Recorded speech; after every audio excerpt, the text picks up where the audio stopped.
Oh, yeah. What is going on? Happy New Year, everybody. We are here, 2018. You are checking out an all new The RCWR show. It's your man right here, the one and only Lee Sanders. Thank you guys so much for checking out this new episode coming at you all on Tuesday night, January 9th. 2018. I have to say Happy New Year. And it's probably going to be the one and only time I'm going to be saying it because, like, we actually were on vacation last week. It was a vacation I did not plan on taking, but somehow it just ended up happening. And for very good reason. One, I was sick. Two, I just was going through the motions of like, oh, just a little bit of melancholy. I won't get all into it, but I'm feeling good. It's great to be doing this for you guys. I'm excited, man. First new show of the new year. I'm pumped, man. So, we're doing something a little different this year. One of the things that I have been noticing over the past couple of years is I've been getting a lot of comments via YouTube from a lot of longtime fans of the show that's been going, Lee, where the hell have you been? Like, when are you going to do some more shows, man? What's going on? Like, I come on your channel, I don't see anything. What's going on with you? And like, if you've been kind of paying attention, I usually have been coming around to give some album reviews, or I've been coming around to talk about a WWE pay-per-view, whatnot. And I'm like, dude, like, I do a podcast every single week, right? Like, if you're not checking out the podcast, like, what the hell? And it just kind of got me thinking as 2017 kind of like wrapped up. You know what? Seems like there's not really that many people going out of their way to check out the podcast. I wonder how we can solve that problem. I know. Why don't we bring the podcast to as many people as humanly possible? So, I mean, I couldn't think of a better way to kick off 2018 than by having what we do on Tuesday nights be a live webcast for you guys on YouTube. I think that's pretty badass, right? So, for those of you that may be a little bit new, and you're not really sure what to expect of the podcast, basically, big difference between the podcast and what I normally used to do on YouTube full time. Your longtime veterans may recall that I used to just spend like a whole whatever 31 hour 90 minutes talking about one specific wrestling show. Maybe I'd sprinkle in some wrestling news related topics tied to that specific show, like as far as the talent that was on that roster or whatever for that show. And that pretty much was it. Stick a fork in it, DONE, done. And for those of you that remember my tenure with my good broadcast partner and buddy Titus Machiavelli, you kind of get the scope of things of what I'm talking about. So, big difference with the Tuesday night shows. With the Tuesday night shows, I go a little bit all over the place. I don't just stay designated to one topic. And it's actually a pretty fun, laid back show. I dip into a little bit of everything. So, it's not like, oh, God, not another wrestling show, not another wrestling podcast. Ay, ay, ay. There's like so many of these goddamn things that's already out there. Why I gotta hear this shit? Why? Not another podcast on wrestling. No, we go a little bit all over the place. Okay. So kick on back, enjoy yourself. I want to hear from you guys for the next little bit that I'm going to be live on the air. Take your pick. We got YouTube. We've got Spreaker. And by the way, did you know the RCWR show now has an app on Android? Yes, it's available now for free for download in the Google Play Store. And I think that's pretty badass. I mean, no longer, let me stress this, gone, man, are the days where you had to like go on the Spreaker website and you kind of had to go all out of your way just to try to look for my show so you can kick on back and listen to it. No, gone are those days. Now you go to the Google Play Store, you just type in the RCWR show, Lee Sanders, whatever. Just it's in the Google Play Store. You type it up, Boom, you download it for free. Doesn't take that much space on your phone. And the beautiful part about that, every single time I'm getting ready to drop a new episode, you get the notifications via that exclusive show app, that RCWR show app. And let me just show you, because I'm dead serious when I say it is a show app. It is nice having bragging rights and saying, hey, you know the beautiful part about the RCWR show? The RCWR show has its own app in the Android store. Now, for our people that's watching the web stream here, you guys will be able to see this, but sadly, the folks that's listening to the audio here. Okay, so you guys that's like checking out the web stream right now, you can't really tell, but like, you see where I'm pointing right here? That's my show app. That is so beautiful. And if I just click on that bad boy right now, look at that. Look at that. You see the graphic banner. You see that I'm live right now, and you can just boom, and it comes directly to you. You can chat in there, all that good stuff, man. So, I mean, that is freaking badass. All right. Hey, before I dive into all the craziness, I got big news that I want to share with you guys. Next Tuesday is where you want to be, because my first guest of 2018, and I was just like taken back when I had realized how many years had went past since this man was actually on my show. I love this guy tremendously. I have a man crush on this guy because he is just awesome. He is awesome. I have enjoyed everything that has been coming about from his company. He puts out some really great, riveting products, really great shoot interview series. I mean, the guy is just all over the place, man. He is all over the place.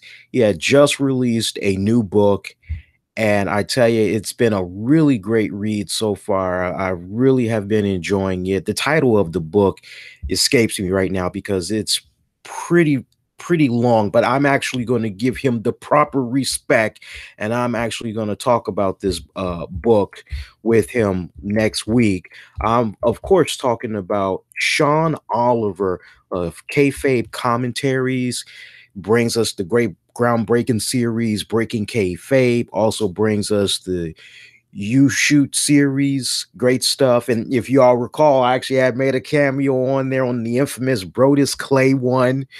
And the name of his book that's out right now, it's been out just a little tiny bit over a month.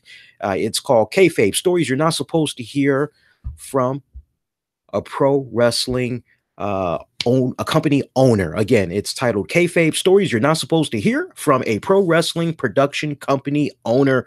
Really great stories. It is just, I'm telling you, once you begin reading, you cannot put it down. You cannot put it down. It is a fantastic read.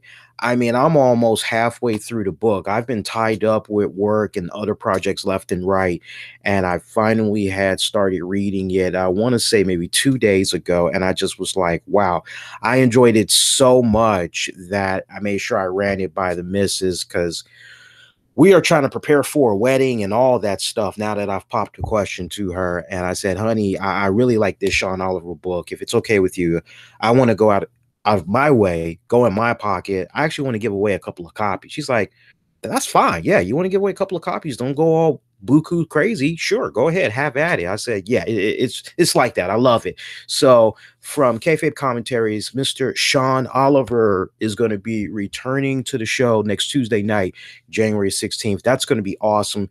Any questions that you have that you maybe want me to ask him, definitely send them my way. You can push comments now, Twitter, Facebook, at the RCWR show.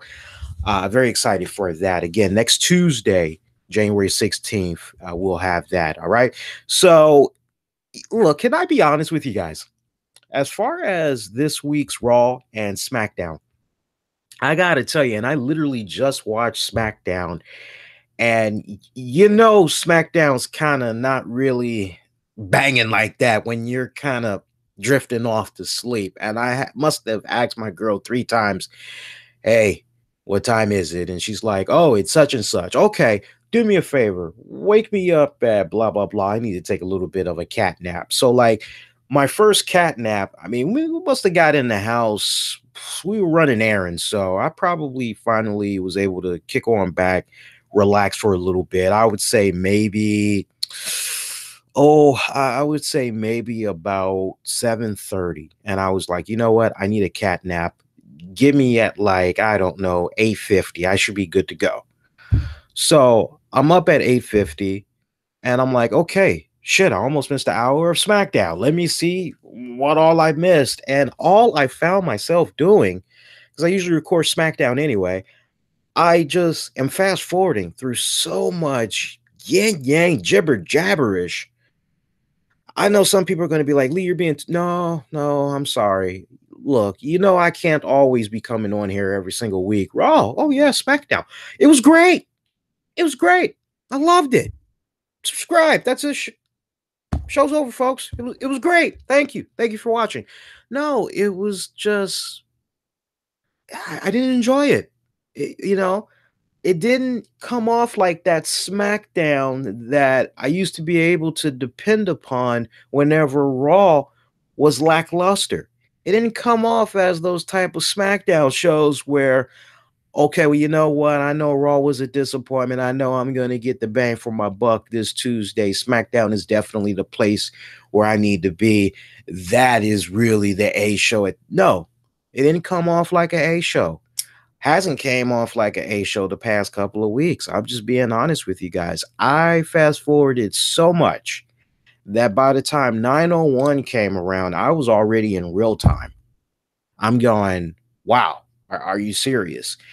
And just rounding off the second hour of SmackDown, my attention just drifted tremendously. My attention span was just very short.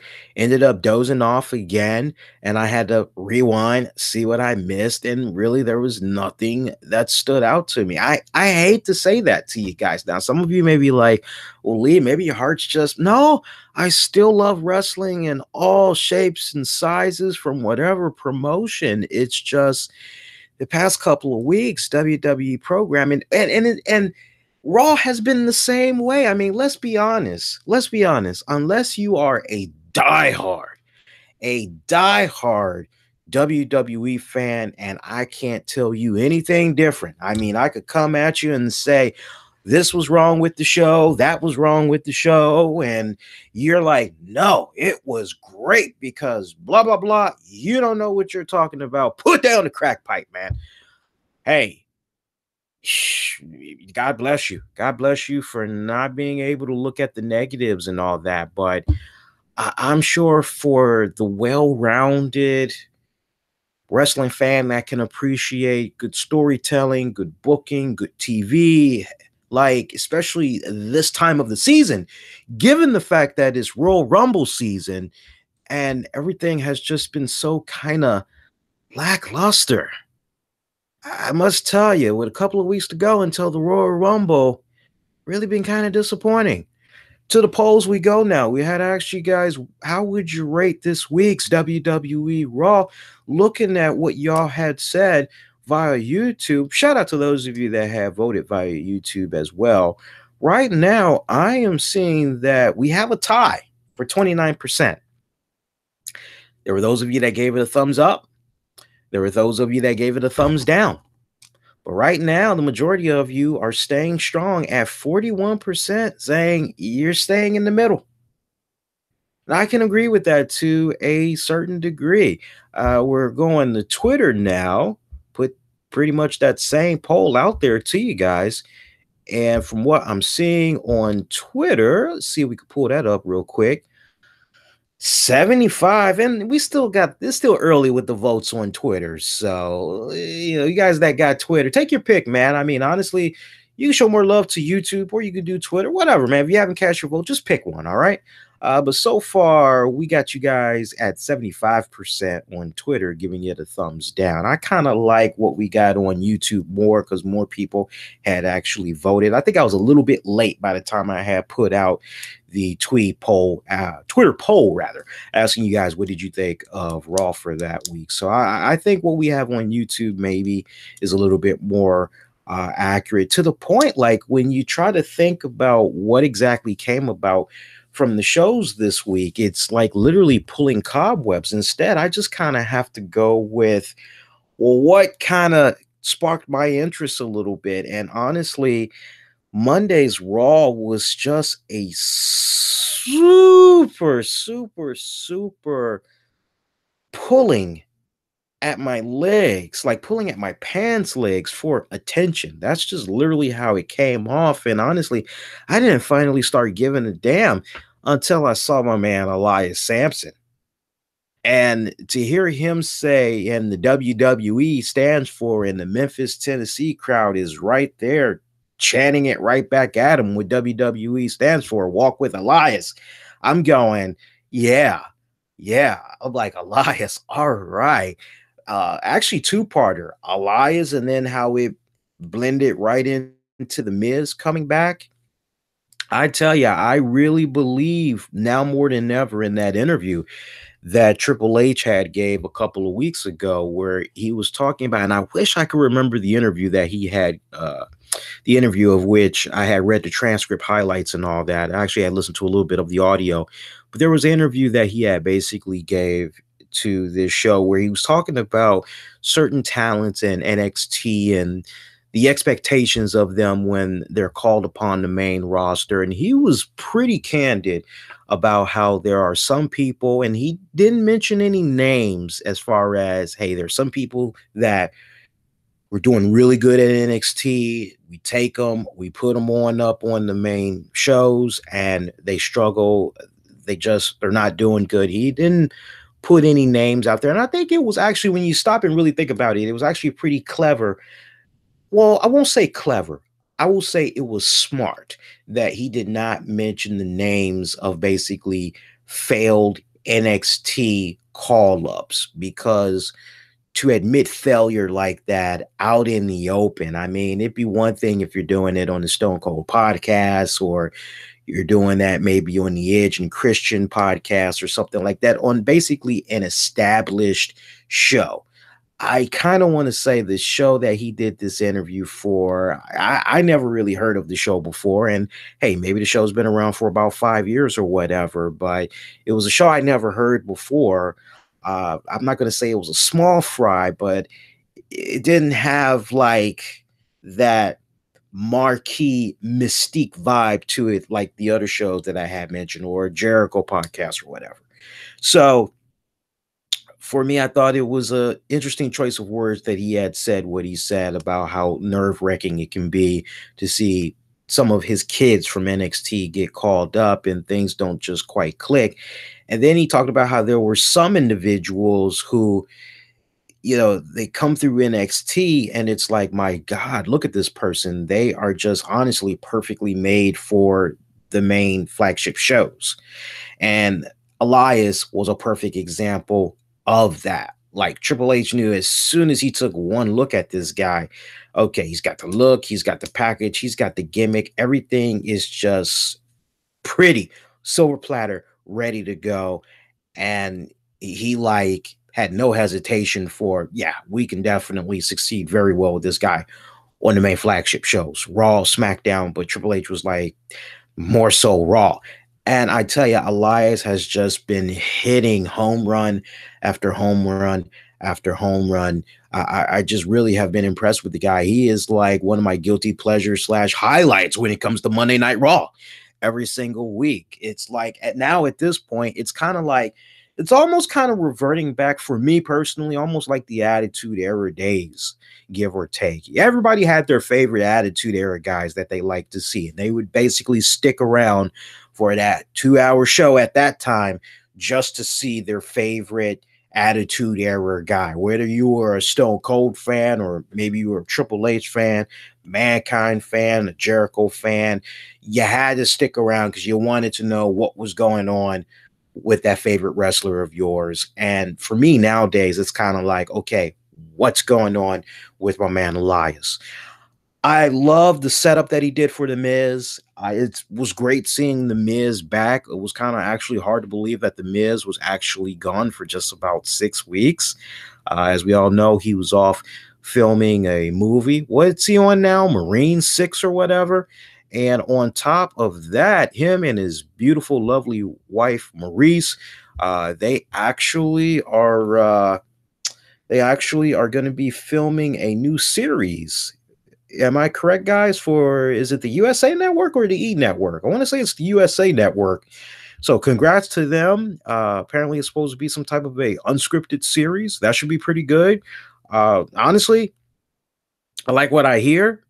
That couple, Miz alone, very charismatic, very, very energetic, very passionate. The camera loves him.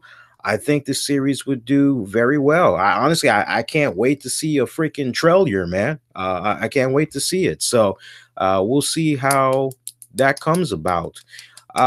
Folks wanting a shout out. I'll get to it in a little bit, man. We got a little bit ways to go before we get to shout outs and all that. I'll take a pause midway in a little bit and I'll see what you guys are saying. So, yeah, Miz. Look, let me give you my quick thoughts on the Miz. That was actually another highlight I had enjoyed from Raw because, like, there really wasn't that many I could really sink my teeth into. The fact that Raw came to us from Memphis, Tennessee, I was actually a little bit disappointed that we didn't get to see Jerry the King Lawler. I was a little bit disappointed because, like, usually when Raw comes through Memphis, like, one thing's guaranteed, we're going to get some type of a cameo by Jerry the King. And if I'm not mistaken, somebody correct me if I'm wrong, one of the last times we saw WWE come through Memphis, I want to say it was for SmackDown sometime last year, right before Dolph Ziggler, like, did this whole putting the U.S. title down, leaving out on the company and all that. He had got into an interesting segment with Dolph Ziggler, and a lot of people thought that maybe, just maybe, Jerry Lawler was going to get physical with Dolph Ziggler, but it was kind of like, come on now, really? You really thought he was going to get fit? No, not on WWE's watch. No. Bumps? No, ain't happening. So I was kind of a little bit disappointed that we didn't get to see Jerry Lawler on Raw this week. But then the more and more I thought about it, it's like, okay, well, we're about 2 weeks away, or give or take, from Raw 25th and what was it, Raw 25? Raw 25th anniversary. So I know for a fact we're going to get him, Jim Ross. I actually was kind of fine with that. Okay, I actually was totally fine with that. So whatever Debbie Downers I might have had about not seeing Jerry the King, I like quickly was like, okay, whatever. But to see the Miz back, that was great.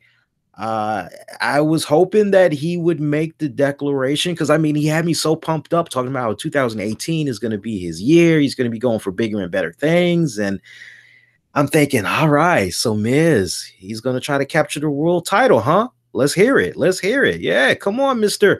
Rolling Stone Wrestler of the Year. Come on, man. Yeah, let's go there. Let's go there. And he says that he wants to become the Intercontinental Champion again. I'm going, damn.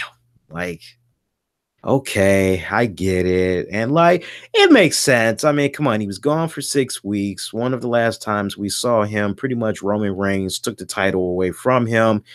Then post-match, we saw what happened. He got the beat down by the Shield. Okay, so he's got some unfinished business. All right, so seeds have already been planted. Matter of fact, 2 weeks' time on Raw 25, we're going to get Miz taking on Roman Reigns for the Intercontinental title. So I'm going to be paying attention to that match very, very carefully. You never know. It's very, very possible that Miz may get the title back.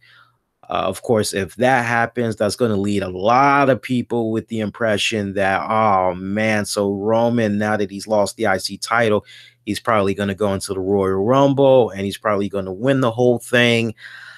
I tell you, look, no matter how you dance around it, we're gonna get Roman Reigns and Brock Lesnar at WrestleMania. And as I've told you guys on the show repeatedly, off and on the past couple of months, I am okay with that. That's actually where your money is. Okay. You got to make sure you're selling the pay-per-view buy rates. It's all about generating the money. I know everybody's not really cool with that popular pick. Like you and me can be Booker for like an hour and figure out like, okay, this would like totally kick ass if we had this match instead. But like at the end of the day, would it legitimately bring money to the table? Would everybody's pockets be fat off of it, right? So, and sadly, no. Sadly, no. I mean, all the money that you would be spending and advertising and hyping and all that pales in comparison to how much you'd be getting back over booking that brilliant card, right? So the WWE upper brass, they got to go where the big money is going to be. All right. And look, you ain't got to like it, but you got to at least respect where they're coming from the business standpoint. All right. So, but I'm more curious to see how they tell that story with a Roman Reigns holding on to the Intercontinental Championship going into WrestleMania to face Lesnar for the Universal Championship. I'm more interested to see how they plan that whole journey out, but I think we'll get that in due time, of course. But Miz, I had been singing his praises off and on for the past couple of years. And like I said on the show 2 weeks ago, I stand behind Rolling Stone's pick. I went through everything as far as what went down in 2017. Yes, I feel he is the wrestler of the year. As far as like who could possibly be right up under him, you could almost make a very good argument for Cody Rhodes. Sadly, you can't really say AJ Styles. AJ Styles' stock kind of decreased a little bit when he was getting involved in that silly James Ellsworth angle. That kind of hurt him just a little bit. There was also some. He also had the stuff that went down when he lost the title to Jinder Mahal and all that. So yeah, you could also maybe make the argument that Kenny Omega was superstar of the year as well. But like, I'm fine with the Miz. I mean, if I was to really stop and think about it, Miz definitely wins hands down. So yes, without a doubt, Miz is going to go down as one of the most popular, charismatic intercontinental champions of all time. One of, not the one of, but I would like to be led with the impression that WWE upper management at some point is going to be like, okay, you know, we got a really good guy here on our hands. For Rolling Stone to pick this guy out, I don't know, man. Maybe we kind of need to take a step back and really look at the Miz in a different light. So I'm really hoping that 2018 is truly going to be the breakout year that nobody's going to see coming, with Miz reclaiming his rightful position on top of the WWE food chain, being given the opportunity to run with the ball once again. We shall wait and see. Another great spot from Monday's Raw. I enjoyed the brawl between Braun, Kane, Brock Lesnar. That actually was a really good spot. I love seeing Braun pretty much take that goddamn grappling hook. And I mean, to get that on the first try, though, I wonder how many alternate takes they had to do with that, right? But anyway, or hey, he might be an expert at that. He might do some rock climbing or whatever on his spare time. You never know. Got to give the man the benefit of doubt, right? But like, I love that spot that happened backstage where he takes the grappling hook, yeah, and he puts it over that steel three-dimensional type structure, and he just pulls that bad boy down. And you're like, oh my God, what the hell is going on with Kane and Brock Lesnar? Are their spines severely damaged? What the hell is going on? That was a really great spot. I loved it. But see, call me a guy that's like, you're an asshole for detail. Maybe it's me. Maybe it's me. But when I'm watching this the first go round, I'm going, okay, that was good. But then we follow up, like, I guess after a commercial break, and we see that paramedics, whatever, EMTs, officials, and all that, they've removed the structure. And now we see Brock Lesnar, we see Kane. They're kind of struggling, they're crawling on their bellies and all that. And I just kind of was like, you know what? I really could have done without that. For me, when I saw that, it was overkill. I wish that the story that we all would have been left with is the structure falling on them. And if we had to revisit them again, it should have been a situation where Kane disappeared, and you could have easily sold that. You could have been like, hey, Kane is the monster. The guy's got uncanny healing regeneration or some crap like that. Or you could be like, wow, I find it amazing that the structure had failed and we see Lesnar, but Kane's nowhere to be found or whatever. It would have been really easy to just sell that story. But to see Brock Lesnar under that structure, the story that you could have basically sold was there's no telling what type of damage Braun may have done to Brock Lesnar. Is this a case where Brock Lesnar's spine has it been severed? Has it been damaged in any type of way? Because I mean, you got to think realistically, folks. And if you're asking me straight up, Lee, is this another edition of Stupid Booking 101? Yes, it's a stupid. It's a case of stupid booking 101. I'm sorry, I have to. I have to go there because just picture it. Just picture it. If you are walking, I'll say in the back of a warehouse, and you have that same type of structure fall on you, it doesn't matter how tall you are. It doesn't matter how much you weigh. It doesn't matter if you go to the gym 3, 4, 5, 6 days a freaking week. All right. If you're walking backstage, gee, I wonder what I'm going to have for dinner today. Oh my God, that is falling. That is falling. Oh my God. And all of a sudden, you got this freaking structure on your neck, on your back, and all that other crap.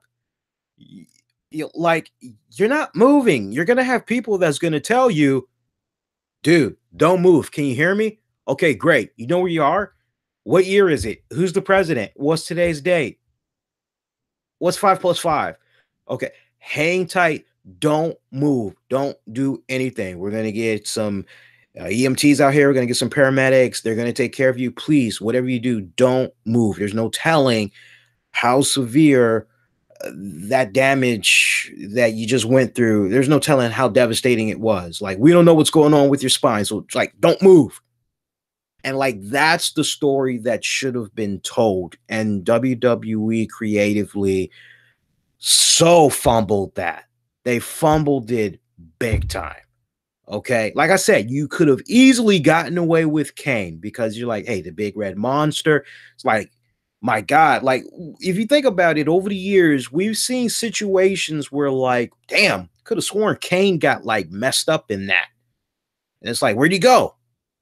And you're like, damn, Kane's nowhere to be found. Like, wow, he's kind of got like this supernatural thing going on. What the hell?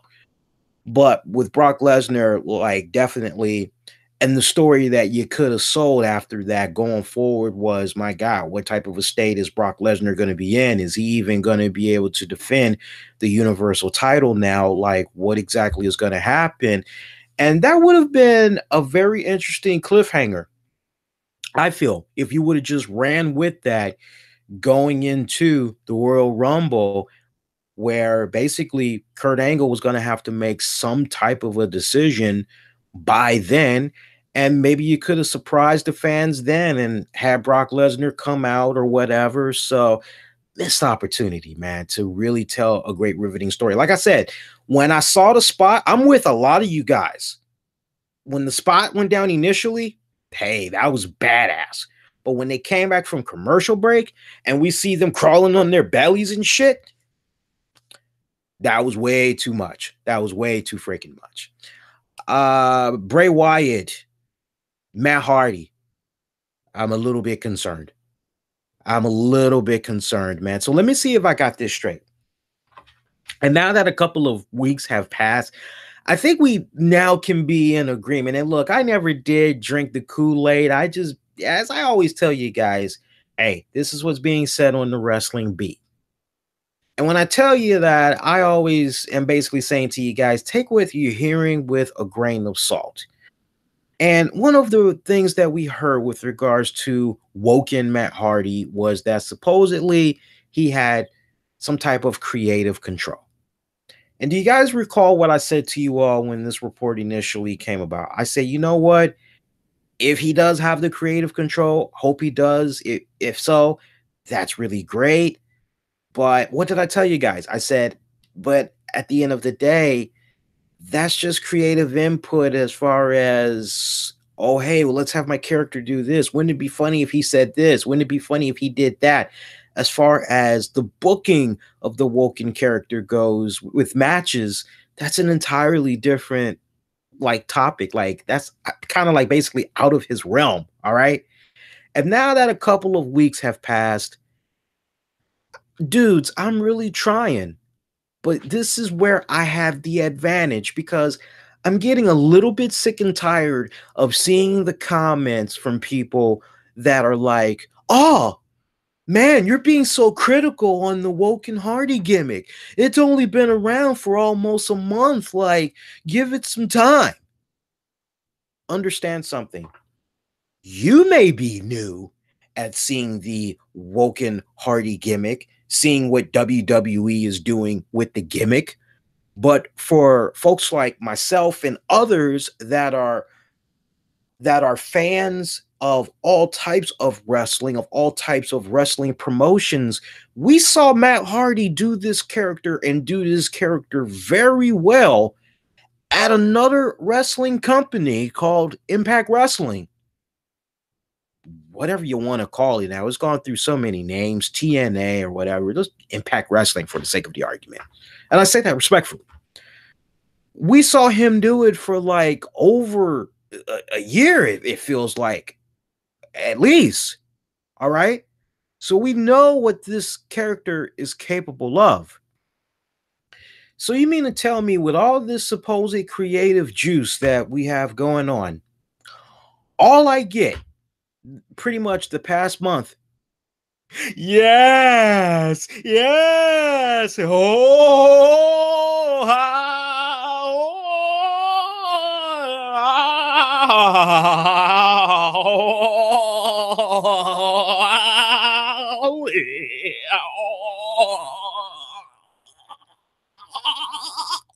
That's all we get for almost a month with Matt Hardy.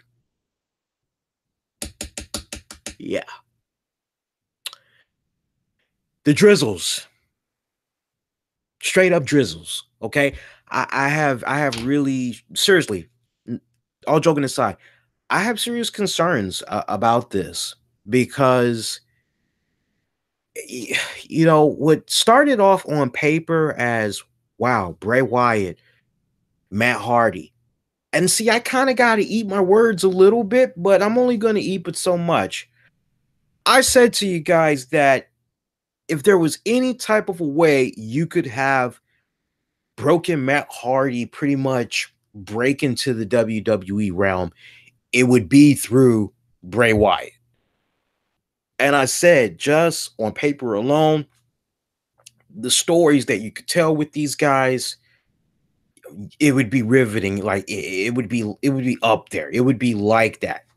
And I had told you guys that y'all remember that Randy Orton, Bray Wyatt, what was it, like a House of Horrors match that they did?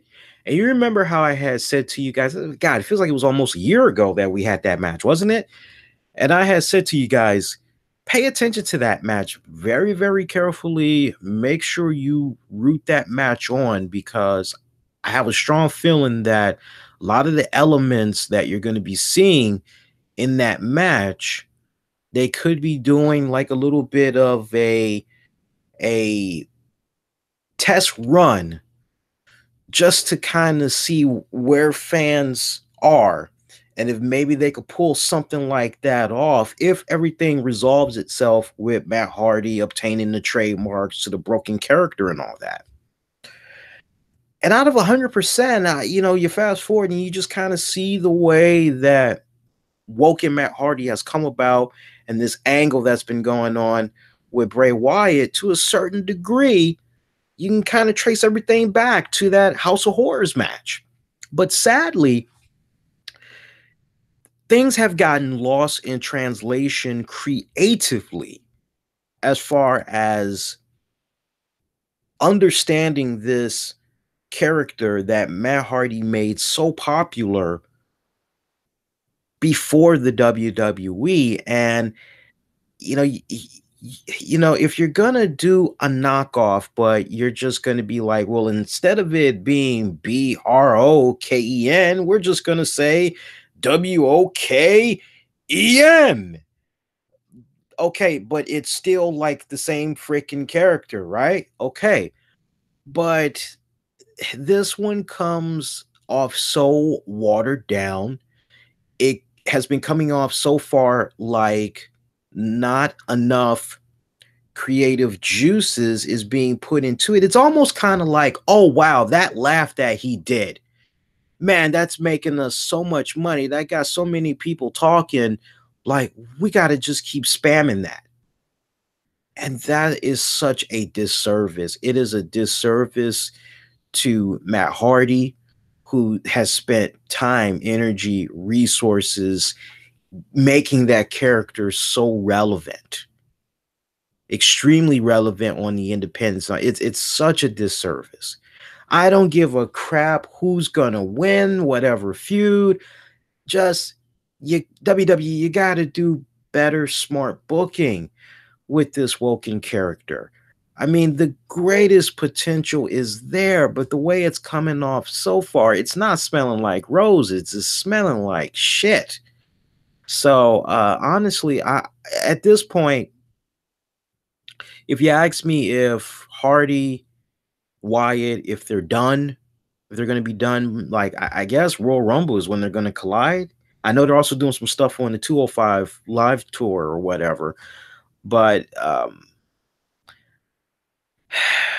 I need to see these two guys get away. I would love to see a scenario come about where maybe eventually Matt Hardy moves on to Kane. I know Old Man Taker, he's up there in age, but man, that would be something. If it was maybe Undertaker from 5 years ago, that would maybe be something. Or if Mick Foley was, oh my God, Mankind, vintage Mankind, or Cactus Jack and Woken Matt Hardy, that would be like, that would be very interesting. You might be able to do something with a Lunatic Fringe once he comes back into Matt Hardy. That might be a very interesting program as well. I will say one plus. I did enjoy the new entrance music. I thought that was good, but that whole stuff with the freaking just the past month just coming out in the laughs, you got to give me more than that. It's so much more than that. But I mean, other than that, there's really not much I can take away from Raw. There's definitely nothing I can take away from SmackDown this week. Oh, can I go back to Raw one more time? God damn, is Mandy Rose sexy as fuck? Oh, yeah. Foxy mama, thick in all the right places. That ain't no bony girl. Now, she might be small. She might be kind of, that girl thick. That girl is thick. Check out that latest Instagram photo that she got up, and her hair's kind of braided. She got on these nice black licorice spandex. God damn. That's right. The more and more I see this girl, I go, my God, she is stunningly beautiful. She kind of got a little bit of a Trish Stratus. Look, there's only one Trish Stratus, but she definitely got that Trish Stratus vibe, like back in the heyday, man. She got that vibe. As far as who was Kurt Angle talking to on the phone? Obviously, it was a female wrestler that has not been seen in many years in the WWE ring. I don't know. I don't know. I kind of actually want to be surprised. I don't really want to take a guess. Look, I know this is a fucked up joke, but I'm not gonna go there. I'll let you guys figure out who I was about to mention, but I'm not gonna go there. And I know some of you guys are gonna be like, "Nah, man, go there." I'm not gonna go there. But we know who it isn't. Let's just say that. If I could have a pick as far as who might it be, I would love it. I would so love it if it was Lita. I would definitely love it if it was Lita. I mean, I have a feeling we're probably going to see Ivory. I have a feeling we're probably going to see Jackie. Something tells me we're probably going to be seeing Victoria.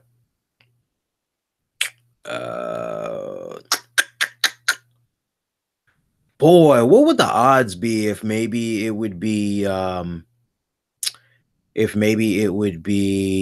oh, she was just on the tip of my Jazz. Jazz was pretty badass in her time with the company. I don't know. I see somebody saying maybe AJ Lee. That's highly unlikely. Nah. You can dream on, but nah. I don't see that going down. See. So other than that, we want to take this time out. Thank you guys that's checking out the show right now. You having fun so far? Make sure you give me that thumbs up. Continue to comment like you're doing right now. If you haven't done so already, do subscribe, because I don't want you guys missing out on all the great content that I'm putting out here for you guys on a weekly basis. Be sure to follow me on Twitter and Facebook, YouTube, Instagram at the RCWR Show. Speaking of which, shout out to Facebook family. We have picked up some more likes. I always enjoy that. Love that. I'm just poking my head in Spreaker real quick, making sure I'm not missing anything here. Bear with me a second here. Definitely got to make sure we show some folks some love that's checking out the show via Spreaker, like Joe and like Matthew. Matthew, you're good, buddy. It's okay if you can't leave comments on the YouTube page. That's why, like, we're trying to cater to both worlds, man. So you guys are good. Shout out to Matthew. Shout out to Joe. Matthew said straight up, SmackDown sucked this week. Yeah. Joe's thinking that maybe it's possibly going to be Candice Michelle. Maybe it was Candice Michelle that Kurt Angle was talking to on the phone. Could be. We know it's not Alundra Blaze, aka Medusa, because she recently had got some surgery done on one of her knees. So her recovery, like, yeah, no, we know it's definitely not her. It would be badass if it was her, though.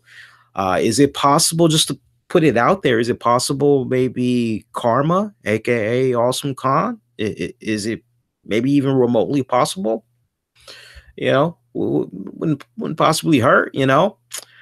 So if you kind of saw the title of this week's episode, it says basically something along the lines of Chris Jericho saves wrestling again.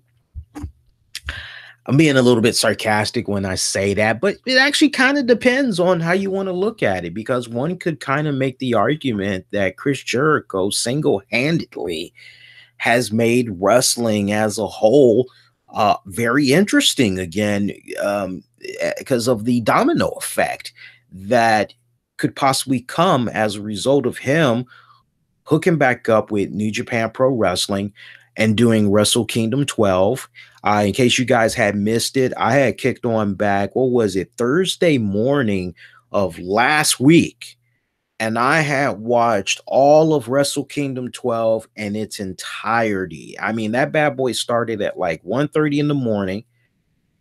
And actually, no, it started a little bit after Started a little bit after 1 because we had got a pre-show, and then after that, I want to say the pre-show ended by 1:30, and then they were like, "We have a 20-minute gap. We'll be back at 2 a.m. for the actual event." And the thing didn't go off until like at least 8:30 in the morning. I BS you not. So, and I was eating it up. I was eating it up tremendously. And I was like, wow, this is just fantastic. And hey, I want to say big thanks to everybody that had took the time out to check out the Wrestle Kingdom 12 after show that I had did. It was like minutes removed as soon as it had went off the air. And I had asked you guys 2 quick questions in a poll that we had did. We did it on Twitter and we had did it on YouTube as well. And I'm trying to see if I might be able to pull it up on Twitter. Let's see if we can. I'm kind of going a little bit far back, so you guys got to bear with me a second here. And if I can pull it up on Twitter, that's great. Yeah, I am looking at it right now. So on Twitter, we had asked you guys, how would you rate Wrestle Kingdom overall? And holding strong, the final results, we had 89% of you that gave it a thumbs up. And then there was part 2 of that. We asked you guys straight up, be honest, how many of you subscribe to Wrestle Kingdom? Well, actually, we were trying to say how many of you subscribe to New Japan Pro Wrestling Network just to see Chris Jericho versus Kenny Omega. 59% of you only ordered to see Y2J. Meanwhile, 35% of you ordered it because you love New Japan Pro Wrestling. And there were 6% of you that said you were actually going to catch it on Access TV instead. And we pretty much had put up those same questions via YouTube and our communities tab. Be sure to take a look over there when you guys get the opportunity, because I'm always polling you guys. Really like this new community thing that we got going on here. It's a nice little rollout feature that they did not too long ago. I don't think everybody has it, but we'll see. Let's see, because I know originally it was in like the beta testing mode or whatever. Now I think everybody has it if they meet a certain criteria, I think, if I'm not mistaken. All right, so let me see. Wrestle Kingdom, how would you rate it overall? 63% of you gave it a thumbs up. 23% of you had missed it, but said you were going to catch it on Access TV. 10% of you actually I gave it a thumbs down. 3% of you had missed it. And as far as you Chris Jericho fans, did you watch Wrestle Kingdom 12 only to watch his match or for other reasons? 55% of you said you watch because you love all wrestling. 19% of you only watch for Chris Jericho, did not care for the entire card. Tie at 13% for skipping it, but will catch it on Access TV. So that's good stuff. So, I mean, Jericho created a lot of buzz, no doubt. And at one point during the broadcast, Kevin Kelly and Don Callis, they basically had put out there that from the information they were able to get from management, it was booming, like insane booming as far as the number of subscriptions that they had received for Wrestle Kingdom 12. And yes, I would imagine that it was because of Chris Jericho. Now, look, you can cut it no matter how you want to try and cut it, but Chris Jericho is a household name. He is looked upon as a WWE guy. He's also looked upon as a WCW guy, but first things first, you look at him as a WWE guy. So to hear that Chris Jericho was like coming over, it kind of came off a bit tabooish. But then if you're a hardcore Chris Jericho fan, you know about his early days out there in New Japan, you're going, wow, talk about a nice, sweet homecoming. Yeah, I got to check this out. This is great. And I tell you, the match that he had with Kenny Omega, it was fantastic. I don't know if you guys had checked it out, but it did premiere on Access TV New Japan Pro Wrestling Season 4 with Josh Barnett and Jim Ross providing English commentating. And they did a 2-hour premiere where they had showed Jericho taking on Omega. I forgot the other 2 matches that they had showed, but they're going to just continue to show what all had came about from Wrestle Kingdom 12 over a span of the next several weeks. And I would imagine at this point it's going to be 1-hour specials that they're going to be doing. And kudos to Mark Cuban and crew for ain't no telling how much money they had dished out to like make sure that they were able to show those matches, because I tell you, there were like so many people left and right as far as like piracy and all that goes. Either you had people that were just strictly streaming the Jericho Omega match on Periscope, YouTube, you name it. It was like one of the most popular matches. It's like what everybody had wanted to see. But I can't begin to tell you how many of my coworkers from both jobs, and we went through this whole spiel before, by the way, like at both jobs, like I am fortunate enough to be surrounded by a good amount of people that are in the wrestling and can appreciate wrestling from all different promotions. It was awesome talking to some of my coworkers who basically were like, I've never watched New Japan Pro Wrestling. I never like had a care for New Japan Pro Wrestling, but you know, from what I saw of it, the matches leading up to Jericho's, I loved it. I'm now a fan. You know, I actually subscribed to it, and honestly, it was the best investment that I did. I'm going to be checking out a lot more of their stuff. One guy was telling me how now he's going to try to go on a little bit of a treasure hunt looking for some like best of stuff from New Japan on DVD and all that. So I'm like, oh, okay, well, you know, good luck to you, man. So I think that New Japan Pro Wrestling as a whole, they're realizing that as far as their future goes, they're realizing that they're going to have to continue to branch out and get a hold of some marquee American names. And I know the New Japan Pro Wrestling owner had said that at some point he would love it if maybe they could work out some type of a relationship, a working relationship with the WWE. And I tell you, I think we're a couple of years away from it. But if you ask me realistically, I would have to say that maybe within the next 7 years, I would say within the next 7 years, we are probably going to get worlds colliding with Chris Jericho. I'm sorry, with WWE and New Japan Pro Wrestling. I mentioned Chris Jericho because Chris Jericho just has a way of bringing things together. He just does. And it's like just when you think like, okay, that's it for Jericho. All right, well, all right, Jericho, see you on that cruise, buddy. The guy just continues to be able to reinvent himself, stay relevant, stay up to date with the current trends. I mean, I was just all that weekend, Chris Jericho was trending after Wrestle Kingdom. And it looks like he's not even done with Wrestle Kingdom, not by a long shot, as pretty much after his match with Kenny Omega, looks as though the next feud he's having right now is against Tetsuya Naito. And for those of you that has saw the next event that had came about after Wrestle Kingdom, you saw that he had attacked Naito just like out of the clear freaking blue.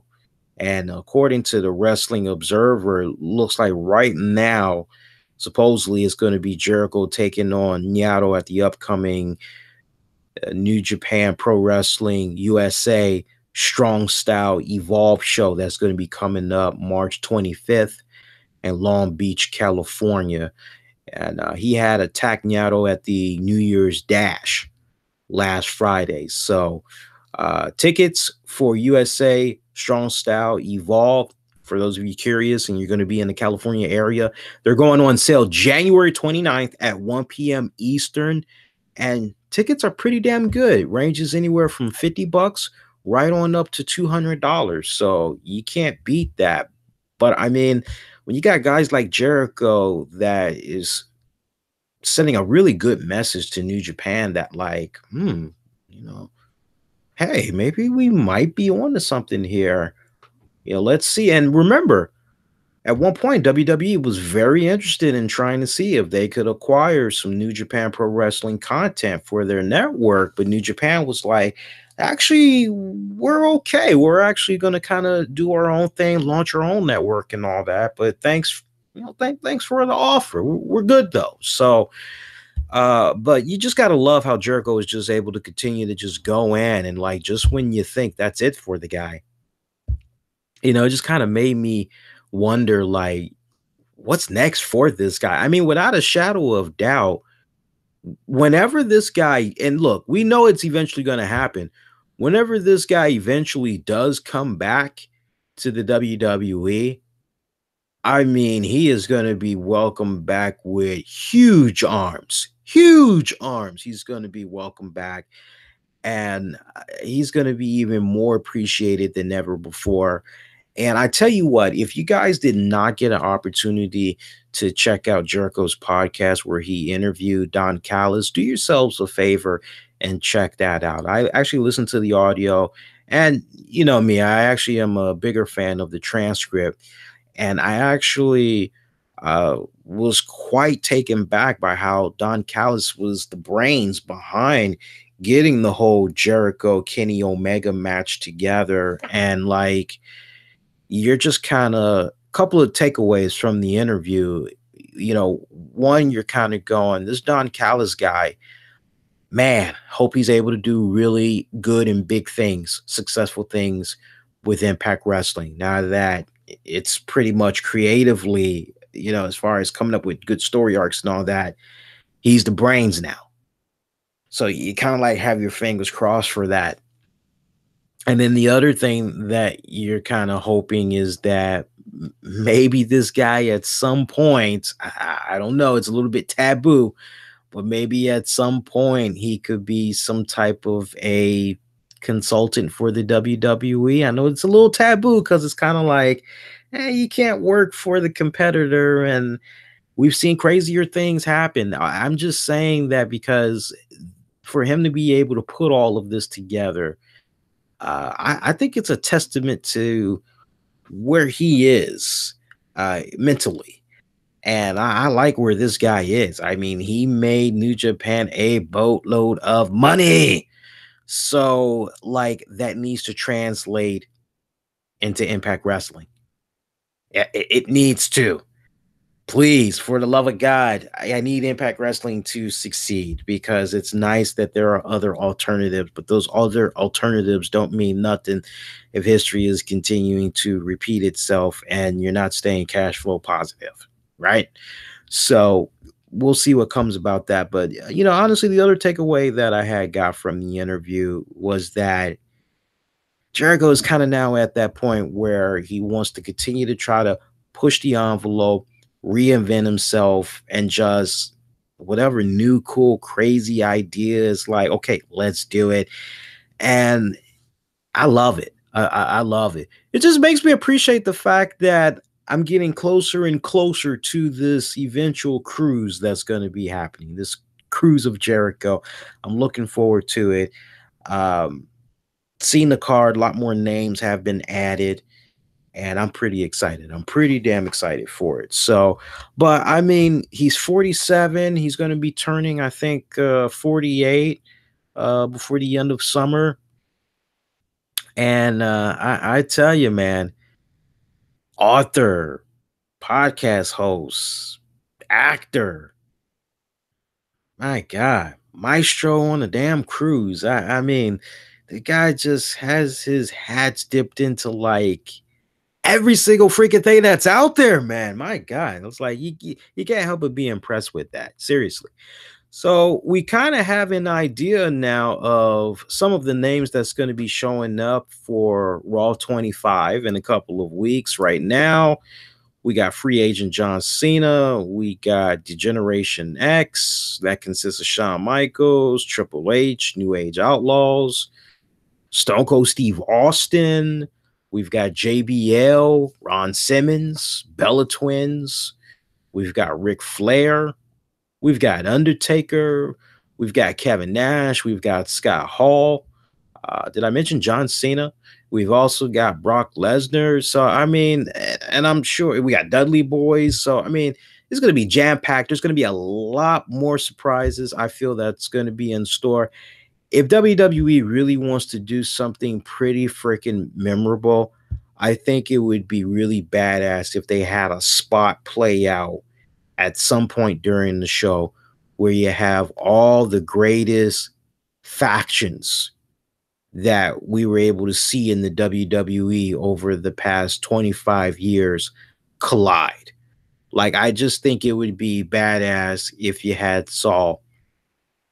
And I hope that Dave Bautista is able to pop up for this on one night only. I hope he's able to pop up because I would love to see a scenario come about where you have maybe Degeneration X collide with the Shield, collide with the NWO, somehow collide with Evolution. I know, right? Like, how would you? But like WWE, they somehow have been able to pull stuff like that off. It sucks that Wade Barrett isn't there anymore. Otherwise, it would be kind of nice to see a little mini Nexus reunion or whatever. But yeah, that's definitely not happening now. But I would love to see some type of a really cool ass moment like that play out in the middle of the ring. That would be really freaking badass. I would also like to hope that maybe Sting will make a cameo as well. Is it possible that the Hulkster could make a cameo? We've been hearing rumblings that at some point the Hulkster is slotted to come on back to the WWE. All I gotta say is y'all better hurry up and get your merchandise from Hulk Hogan's store, man, because I have a feeling whenever he does come back to the WWE, his items is gonna be a big old hot commodity. Yeah, I got my poster, by the way, of the Hulkster. I think I showed you guys on Facebook. I showed some of the stuff I had got for Christmas. That poster is freaking sweet. I gotta send that bad boy to Michael's and get it nice and framed. Let's switch it up a little bit. Did you hear about this one report that had came about from a former WWE makeup artist? Her name is Stella K. And she recently had called out the WWE for their level of unequal pay. And she did this via Twitter. She is a celebrity makeup artist who apparently strongly believes in equal pay, especially in the WWE. And this is what she had said on social media. And I quote, as people become more socially aware in this country, I wonder if WWE will ever address equal pay for women. They risk their lives and bodies just the same to make substantially less than male talent. And she also had addressed a report that showed Nikki Bella as WWE highest paid female athlete with an annual salary of 400 grand. She thought this was interesting since the top male performer is at a $12 million annual salary. She received a response from a fan stating that the women do not earn equal pay-per-view buys, so they should not have equal pay. And to that, she had said, have they ever truly given an equal opportunity to do these things? People use these same kind of tired excuses for not booking black models or extending foundation ranges. Let's call it what it is, inequality. She also had revealed that she heard there are currently women on weekly television who are still at their NXT rate of pay, which is usually at about $45,000 annually. And she added that there is also speculation that NXT men are making more money than main roster women. Marinate on that for a few ticks. She added to the speculation that there are NXT men that are making more money than the main roster women. She commented regarding the defense of unequal pay. Imagine defending that women should be paid less for the same job for any reason. My only response will be internal laughter. We should keep in mind that she's also done makeup work for The Apprentice, Braxton Family Values, America's Next Top Model, Late Night with Jimmy Fallon, and others. So that is pretty much where things stand. Now, if you ask me straight up, I'm going to keep it real. It's kind of like what came about with the Golden Globes over the weekend. I can't think of the actress name because, over the years, I've just gotten to that point. I don't need to watch a show to tell me who needs to win for best actor of a series, or what was the best series, what was the best movie, or I don't need that. I've got a pair of eyes just like everybody else. I know how to go online, check out Rotten Tomatoes, or honestly, good old-fashioned word of mouth. Talk to friends and family. Hey, what you seen that was good recently? I know how to do it like that. And I've done pretty good. For the most part, I know what's got people talking for the most part. So for me, it's just kind of gotten to that point. And again, Golden Globes is a good example. You have that actress. I'm not sure what her name is, but she was presenting the award for, I guess, best director or whatever for a film. And she was with Ron Howard, and she took that little subtle dig. And here are your 5 male nominees for best director. And now you got everybody kind of going, oh man, the women got gypped. Like, where were the female directors? How come female directors didn't get nominated? There were some really good flicks this past year directed by females. And it's kind of like, well, why the hell was the movie Get Out put in the comedy category? So, like, what I'm saying, boys and girls, is we can address one issue. And like, there's always going to be some type of a flaw. There's always going to be somebody like a Stella K that's going to come along and say, hey, this doesn't come off right. Or what about this? Nothing is ever perfect. Nothing is ever perfect. Now, I'm not justifying. What I'm saying is the system isn't perfect. And if anything, you should want to be part of the solution and making things right for everybody, and not kind of come off like you're trying to cause strife. You're trying to cause a little bit of a rift amongst people. And look, that's great that she has a really great, impressive track record that she does working with all of those shows. And at one point, I'm assuming at one point she was a former WWE makeup artist. And, this is what she's learned, and this is how she feels and everything. And to that, I say, that's a sticky situation. That is a sticky situation, because are you trying to tell me that, give me a current WWE mega superstar, Roman Reigns. So let's just say Roman Reigns, every single year, Roman Reigns is pulling in about, let's just say $10 million. Let's say for $10 million a year, Roman Reigns is on the road 300 days out of the year. He gets a decent percentage of pay-per-view buy rates, all that good stuff. When he works SummerSlam, WrestleMania, he gets nice, good bonuses. All right. Will we put him at 12 million? 12 million. Remember 12 million. We'll just say 12 million. Now, looking at the landscape of the current roster for female wrestlers, again, on the main roster, let's just go with, Charlotte. So you're trying to tell me that Charlotte, let's just say Charlotte is working 300 days a year. She literally does the same workload as Roman Reigns. And she basically is making, she's making 2 million a year.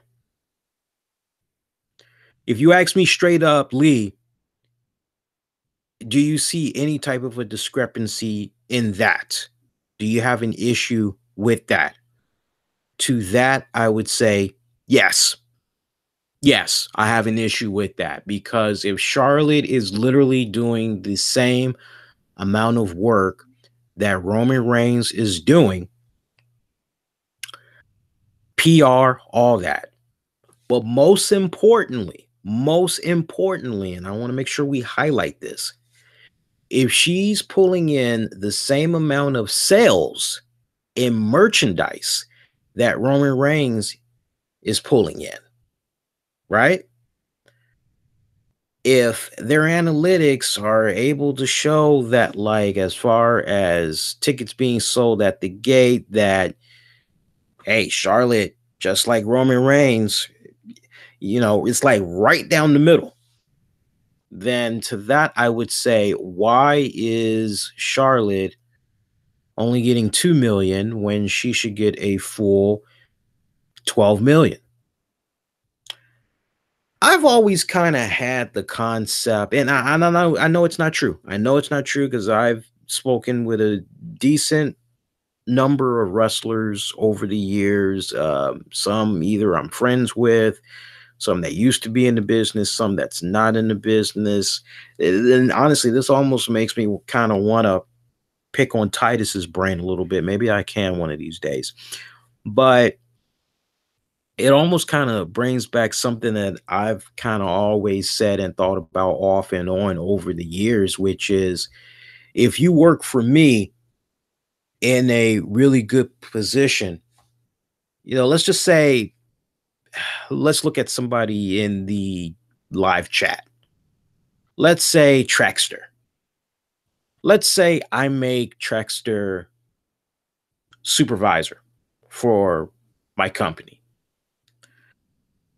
He's on the road for me, promoting my brand and all of that 300 days out of the year. And he's my champion. He is my champion. We work out an arrangement. This guy is basically being paid, I don't know, 80 grand a year. And then let's just say Patty comes along, right? Let's call the girl Patty. Patty comes along. Nice, good, hot prospect. I got this girl early. I mean, she's young and, she's proving herself and all that. But man, is she a firecracker. Now, when I'm able to get a hold of this girl, she's pretty young. She's like 23. Let's say Trackster's like 35. All right. Let's say Patty is 23. Young, hot prospect. I'm able to get a hold of her. And I tell her, look, I want to sign you to a 1-year deal. How much did we say we gave Trackster? What was it, 80 grand a year? Let's say for Patty, I signed her to a 1-year deal.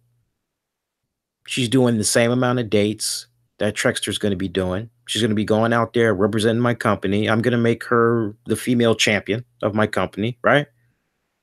And I basically pay her about, I'll pay her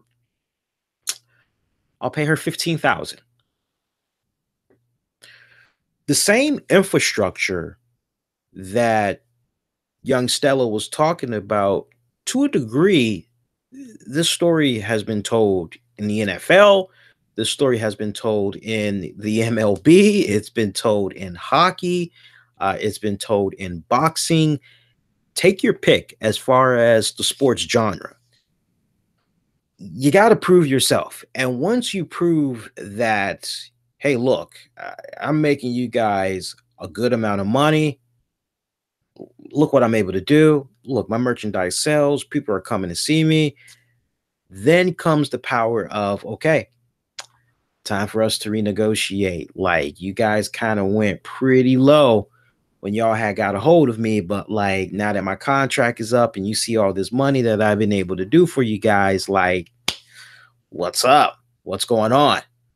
I want to get that Trackster money. I kind of want to get like that $80,000 a year. I mean, come on, you guys hit me up with like 15 a year. No. I want that Trackster money. I want that 80 G's a year. What's up? And I kind of go, oh, nah, yeah. How about I just make it 25,000, and we'll call it a day. Is that highway robbery? Is that wrong? Um, you could say that to a certain degree. You could definitely say that to a certain degree. But if we were to just all across the board be like, okay, you get equal pay, you get equal pay, you get equal pay, you get equal pay, the employer would sadly go out of business. Like, if we were just to be like, okay, so you're trying to tell me that, give me a female wrestler, somebody in the chat, give me a female wrestler that sucks. Doesn't matter the promotion. Give me a female wrestler, any name. Give me a female wrestler that sucks. She just absolutely creatively, like nothing. She is the drizzles. Every time you see her on the TV, she is the drizzles. Come on, somebody, give me a name. Any chat. Give me a name. One name. All I need, one name. Come on, I know I got some takers. Give me one name. Dana Brooke. I'll go with that one. So I was biting my lip because I didn't want to say that one. Okay, so Mark Brown is saying Dana Brooke. So guys, let me ask you a serious question, and my challenge to this young girl that had put this information out there, right? Stella K. So Stella K, you're trying to tell me that if I was, let's just say hypothetically speaking, Vince McMahon is able to sign The Rock, Dwayne The Rock Johnson, for 1 year, and he does like 200 dates, and they come to an agreement of like $5 million. $5 million, 1 year, 200 dates. You're telling me that Dana Brooke, it's time for her contract to be re-up. She wants to renegotiate. She's like, hey, I want that Dwayne The Rock Johnson money. Like, I want to be able to do 200 matches because that's what y'all had me do last year. Y'all had me do 200 matches and you guys only paid me $450,000. Well, no, if you're going to give Dwayne The Rock Johnson $5 million for 200 dates, I want the same money as well.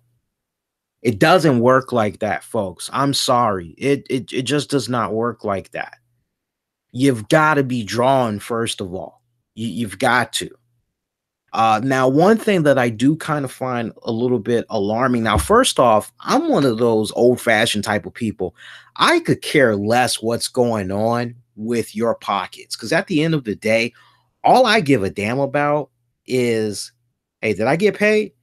And when I get that check, I'd be like, all right, taxes, Social Security. Yeah, we're how many hours? We're good. When I look at my freaking bank, oh yeah, we're good. I'm happy.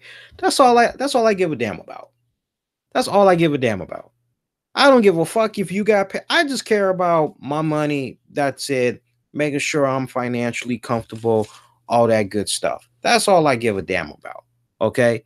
So, do I believe in equal pay? Yes, Lord knows I do believe in equal pay for everybody. Lord knows I have been an advocate for increasing the minimum wage because the domino effect, it would increase better living for folks. But then at the same time,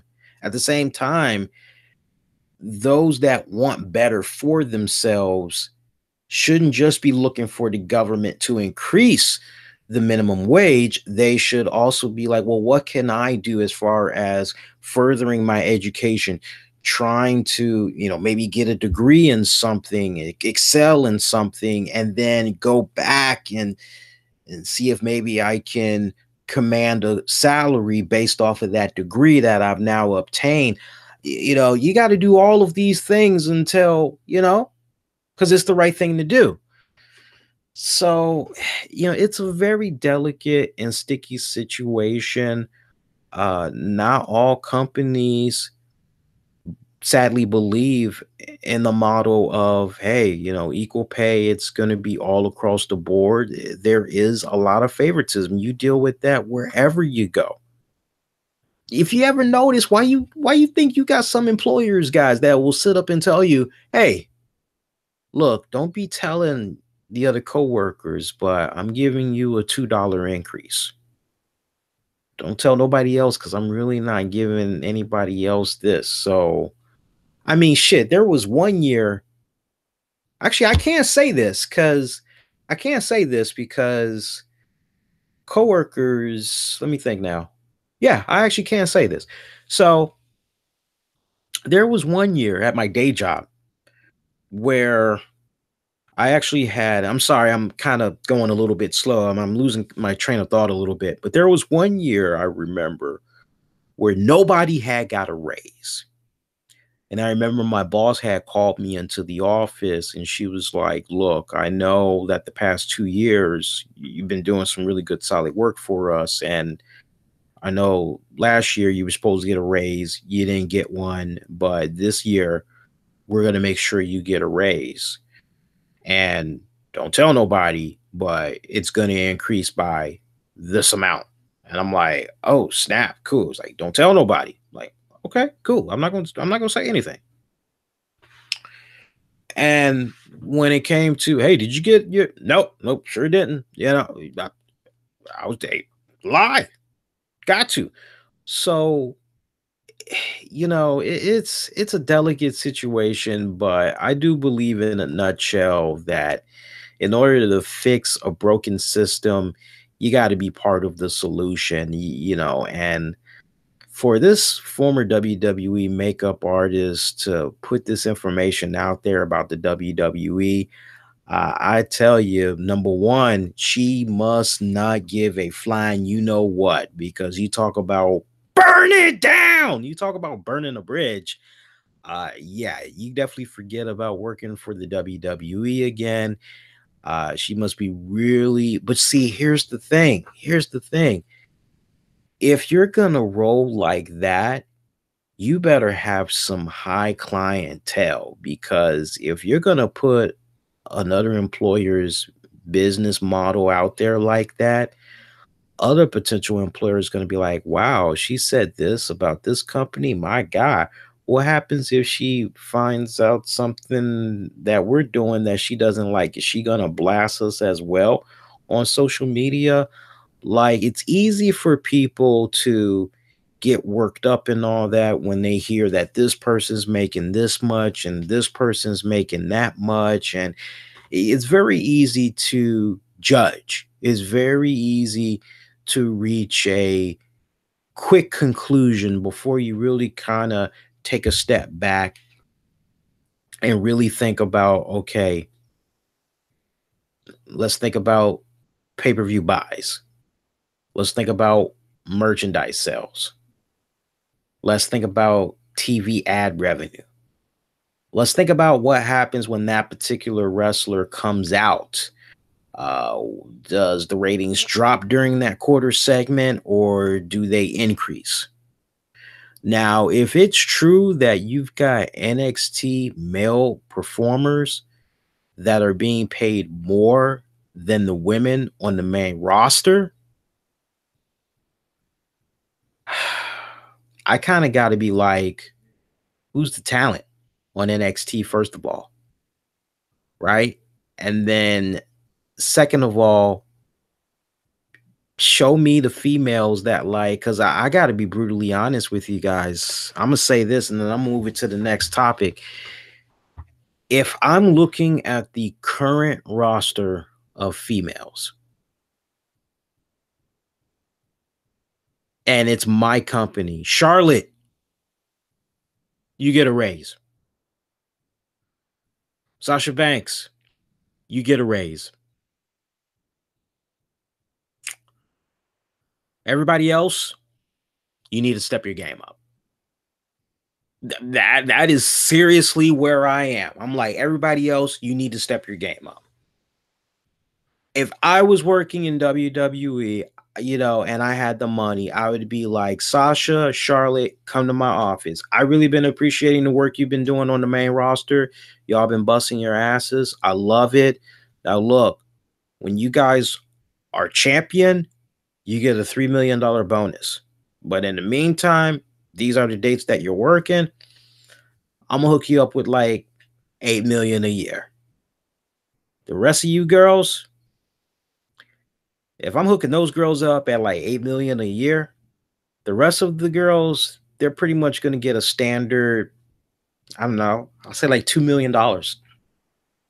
Even playing field. Even playing field. They want to make more money. If they make it to a pay-per-view, they're on the card, they get bonus money that way, right? So, you kind of got to think like that. And there's still ways that you can go about saving money. I mean, if you really kind of stop and think about it, I wouldn't be too surprised if at some point Stephanie McMahon jumps out there and she puts out some type of a statement with regards to this.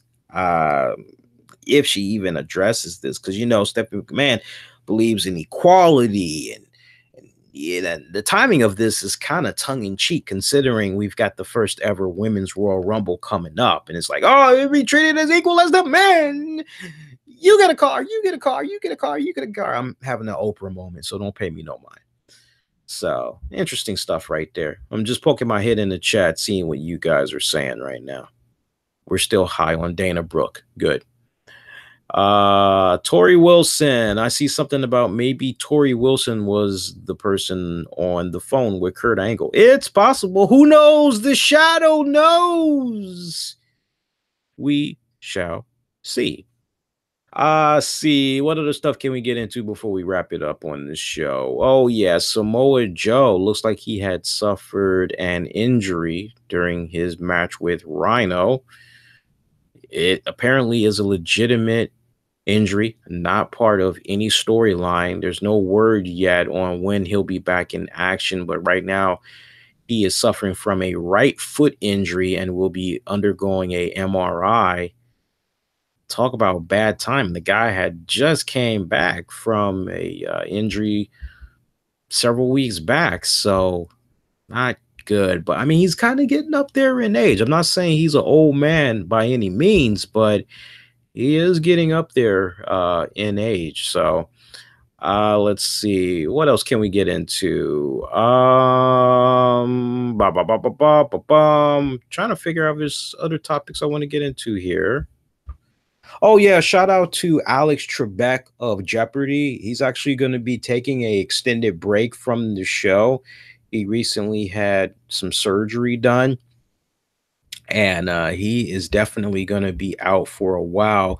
And as you all know, at some point, I want to say maybe this year or maybe next year, he's actually supposed to be wrapping up his tenure with Jeopardy, unless he decided he was going to stick around a little bit longer. But it's a rather brief medical leave that's happening right now.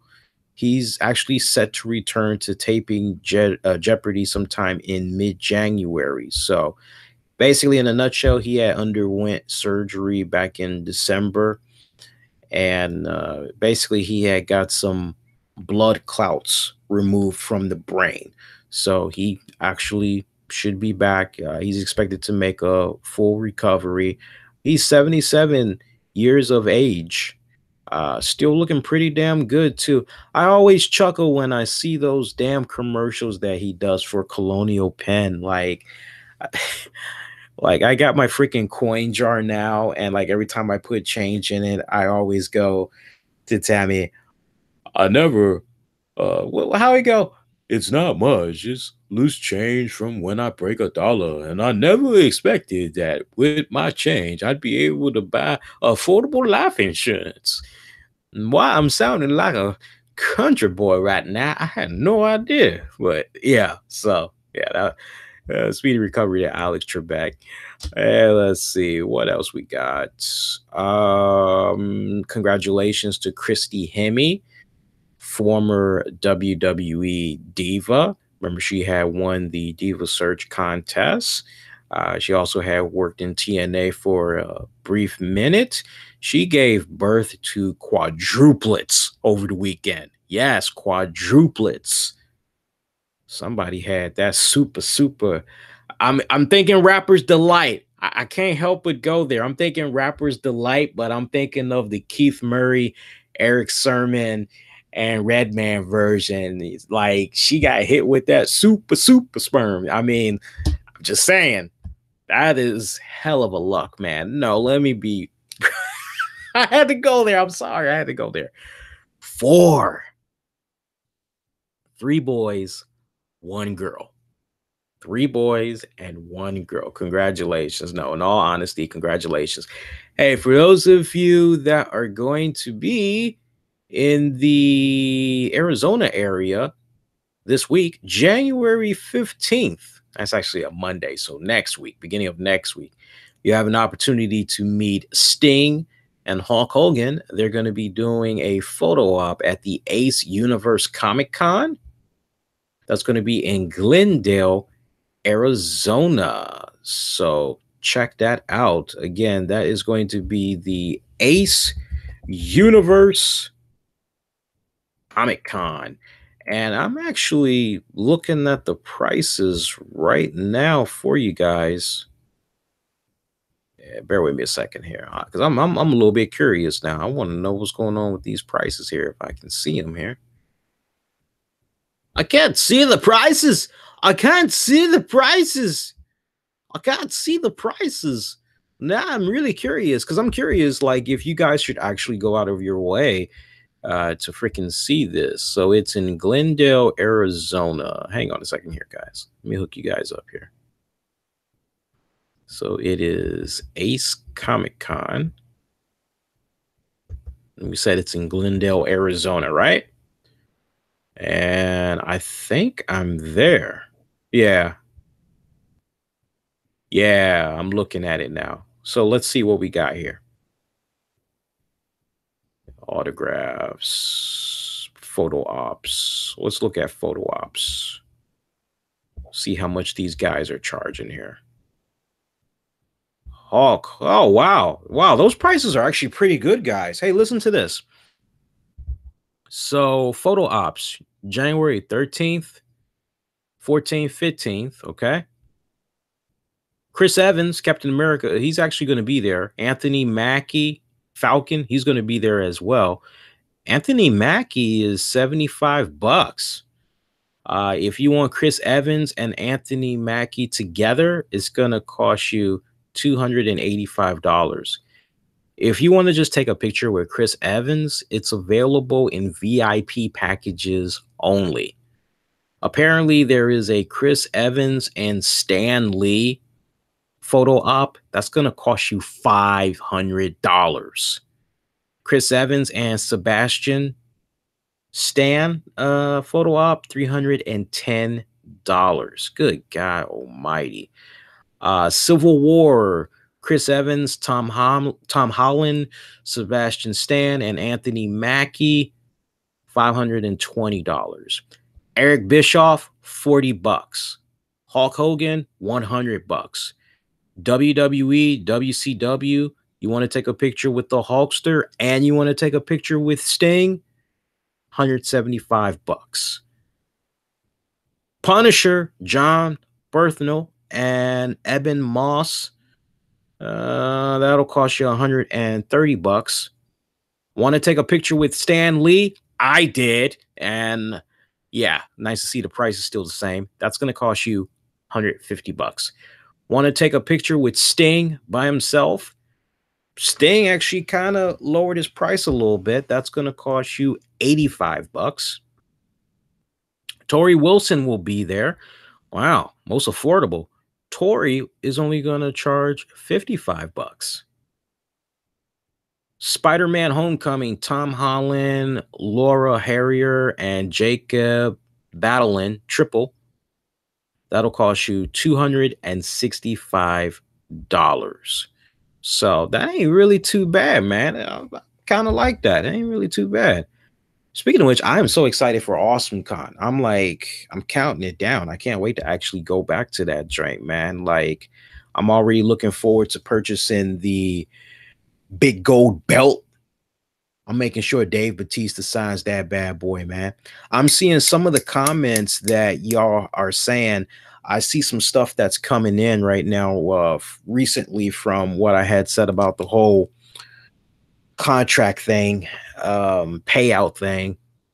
I like what Seymour Video is saying. He's like, so true. It seems like they don't care as a company. They are still playing on the heartstrings of the diehards, but I believe even the diehard will give up on WWE soon based on recent booking. No superstar seems important. Let's just put the Bullet Club together without any explanations. Only WWE would do such a dumb thing. Let's see what else we got. King, thank you for the congrats. Appreciate that. Really? So you guys aren't liking Balor Club? Some of y'all are not liking Balor Club. I think it's giving Finn Balor something to do. Lord knows he's been kind of floating around there in purgatory for a good minute.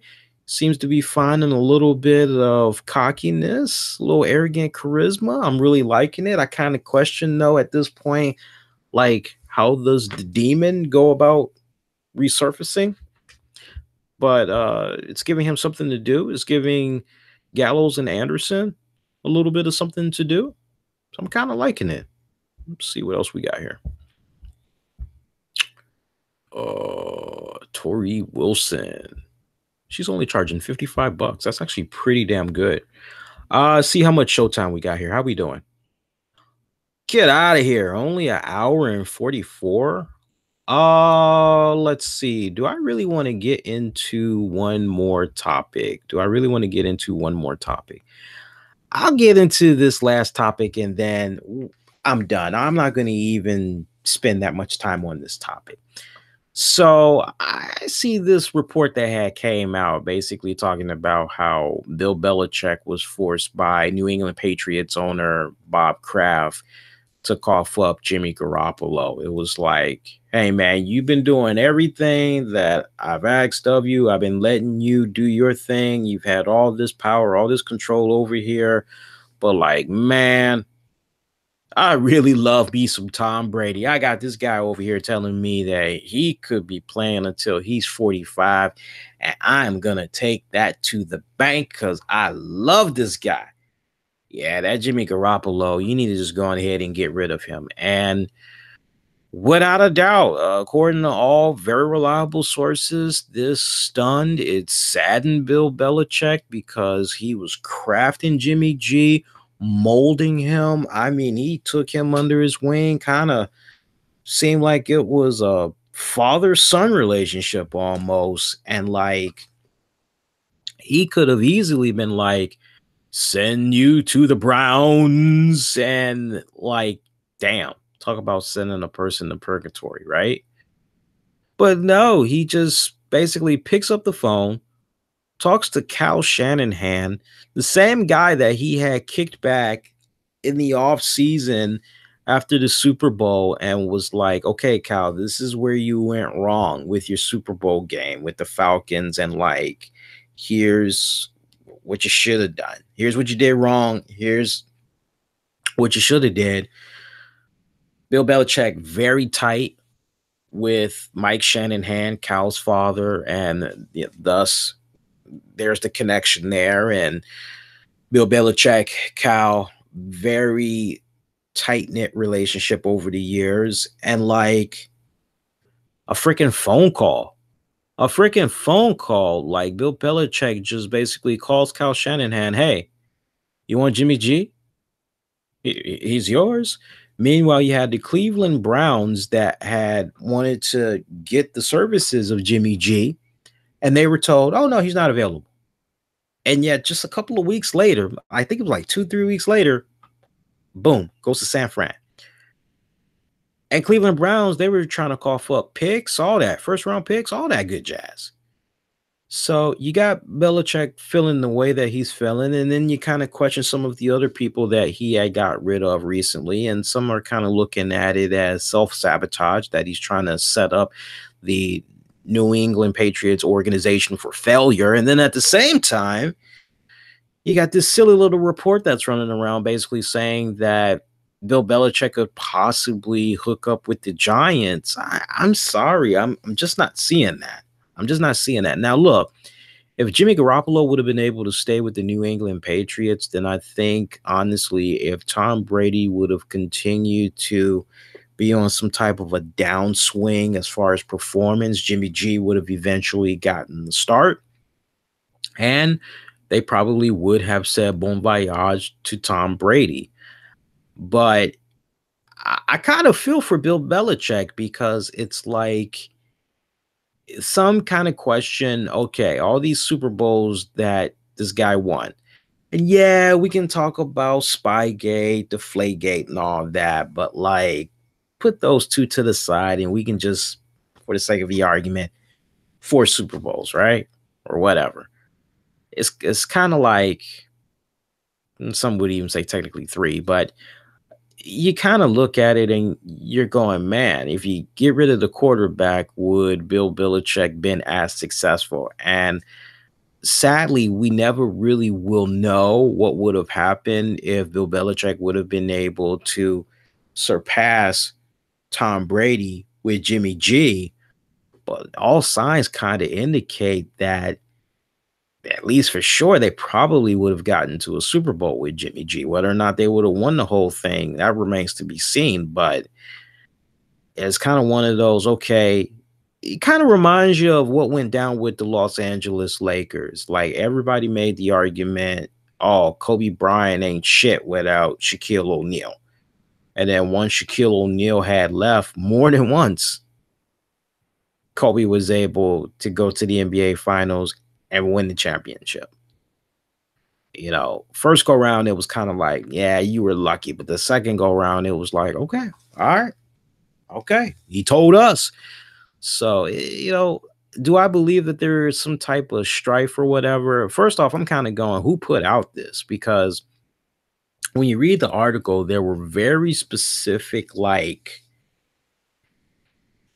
perspectives, information that was like, okay, the only way, like, this reporter would have been able to get a hold of this information, they were able to get a hold, either they were somehow talking directly to Tom Brady, Mr. Kraft, Bill Belichick, or close friends, associates connected to one of those guys. But I like how they put out that half-ass joint statement basically saying they all were on the same page, there's no riff. But then you've got, I think it was Mr. Kraft or Bill Belichick saying, oh, I didn't read it, I don't know what was being, well, if you didn't read it, you don't know what was being said, then why would you put out a joint statement? I mean, that sounds kind of contradicting. So I don't see Bill Belichick going to the New York Giants. I don't.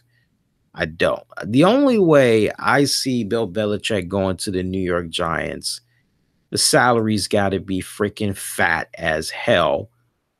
He needs one of those John Gruden type of deals. Give him a percentage of ownership, all that. And I just don't see the Giants jumping out there like that. And then the other thing that, like, we all really need to take into consideration is we don't know exactly the current structured deal that Bill Belichick is under. We don't know if it's a year-to-year type of deal. We don't know if it's going to, like, come up for expiration after the end of their season. We don't know any of that. So, I mean, it's too early to be jumping out there trying to, like, act like we know all we just got to wait until it's the off season and then pretty much go from there. So, but I just think it's interesting. And then look, Jimmy G, A few times I got to see him in place of Tom Brady. I thought he had a great arm. I thought he was learning the Pat system down, and what he's been able to do in San Fran, their future looks very promising, I must say. It looks very, very promising. So let's see. Other than that, I think that might be it. I'm just looking at the show notes here. Yeah, we talked about that. We talked about all that. Yeah, we talked about all that. We did good, man. All right. So I definitely want to scroll on down here. Garoppolo just got there. Mark. Garoppolo had got to San Fran before the season ended. Didn't he take the San Francisco 49ers to 4 wins? It was either 4 wins or 5 wins. So I want to say he got with them around, it was right before the trading deadline, I want to say. Maybe he got with them around week 8, week 9 or something like that, I kind of want to say. So not really too sure, but I remember seeing the 4 or 5 games that he had played, and he looked pretty damn good. But they got him late. They did get him late into the season. So their season's looking pretty promising, though. I'm going to go ahead and stick a fork in it, man. We got a show. That's it. It's done. And we are under 2 hours. So you got yourself about an hour, 53 minutes. That's actually pretty damn good. So don't forget, next Tuesday night, January the 16th, is going to be an awesome show. We are going to have one of my favorite guys as far as shoots go, as far as shoot interviews and all that. Of course, I am talking about Kayfabe Commentaries' own Sean Oliver, who is going to be talking about his new book, Kayfabe: Stories You're Not Supposed to Hear from a Pro Wrestling Production Company Owner. That's going to be a fantastic conversation. I'm looking forward to that. And like I said, we're actually going to be giving away a couple of books as well. I'll give the details on that later this week. I've got to brainstorm with the missus and figure out how we need to do that. Now, look, this ain't no situation where, yeah, okay, you won, and then 6 months later or something. No. You know, whoever wins, like, boom, I put in the order, make sure it's gift wrap, and boom, it's going to go right to your freaking door, all that good stuff. Pretty much your pick. We'll either get you a physical paperback copy, or we will get you a Kindle / audiobook edition. I know one version was recently released, I want to say on iOS. So, you know, you'll be able to get the hookup, I promise you guys. But that's going to be a fantastic show. I'm looking forward to that. Again, from Kayfabe Commentaries, Sean Oliver, great guy, great insightful mind, great rich appreciation for the business. Look forward to chatting with him once again. So that's going to be good.